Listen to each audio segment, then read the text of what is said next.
যে নিলাম ইলিশ মাছ, দেখুন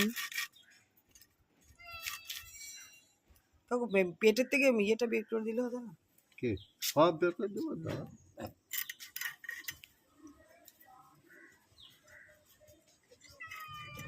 এই মাছটা নিলাম, নিজে কাকু কেটে দিচ্ছে।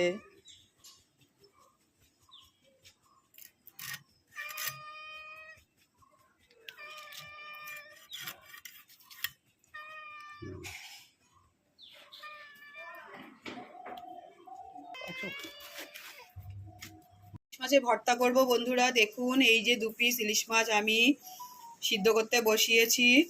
তারপরে সিদ্ধ হয়ে গেলে নামিয়ে দেব, তারপরে একে একে আপনাদের রেসিপিটা শেয়ার করব। হয়ে গেছে ইলিশ মাছ সিদ্ধ। এখন এটাকে অফ করে দেব, নামিয়ে নিয়ে ছাড়িয়ে নেব। এবার এই যে মাছটাকে একটু ছাড়িয়ে নেব কাটার থেকে, বা কাটা বার করে নেব। ইলিশ মাছের কাটা এমনি নরম।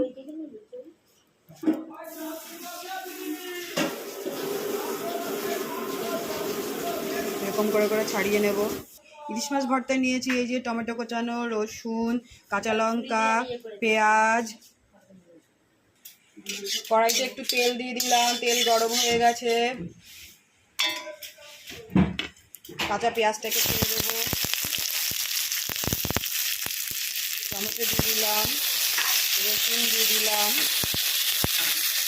কাঁচা লঙ্কা দিয়ে দেবো।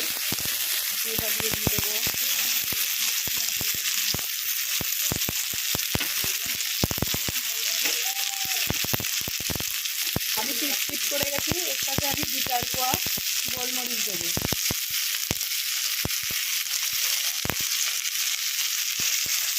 ভালো করে নাড়িয়ে নেব। পরিমাণ মতো একটু হলুদ দিলাম, পরিমাণ মতো লবণ দিলাম। এবার একটু নেড়ে চেড়ে নেব। পেঁয়াজটা এগুলো একটু নরম হয়ে যাবে, ততক্ষণ কড়াইতে নাড়বো। দেখুন ভাজা ভাজা হয়ে গেছে। এইবার বেছে রাখা কাটা ছাড়ানোর ইলিশ মাছটা দিয়ে দেবো এর মধ্যে।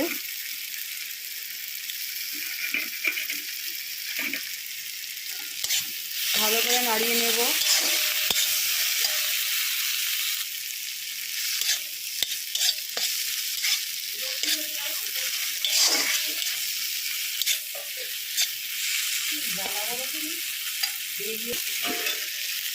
দেখুন হয়ে এসছে, এবার নামিয়ে নেব। এবার দেখুন ব্লেন্ড করে নেব, দিয়েছি মিক্সিতে গ্রাইন্ড করব। দেখুন বন্ধুরা হয়ে গেছে, মিক্সিতে গ্রাইন্ড করে নিচ্ছি। এবার একটু কাঁচা সর্ষের তেল দিলাম। কেউ যদি মনে করেন এটাতে শুকনো লঙ্কা খেতে পারেন, তাতে অসুবিধা নেই। আমি একটু শুকনো লঙ্কাটাকে অ্যাভয়েডই করি, স্বাস্থ্যসম্মত খাবার তৈরি করি। ভিডিওটি ভালো লেগে থাকলে লাইক শেয়ার কমেন্টস করবেন বন্ধুরা। দেখা হবে পরের ভিডিওতে। টাটা।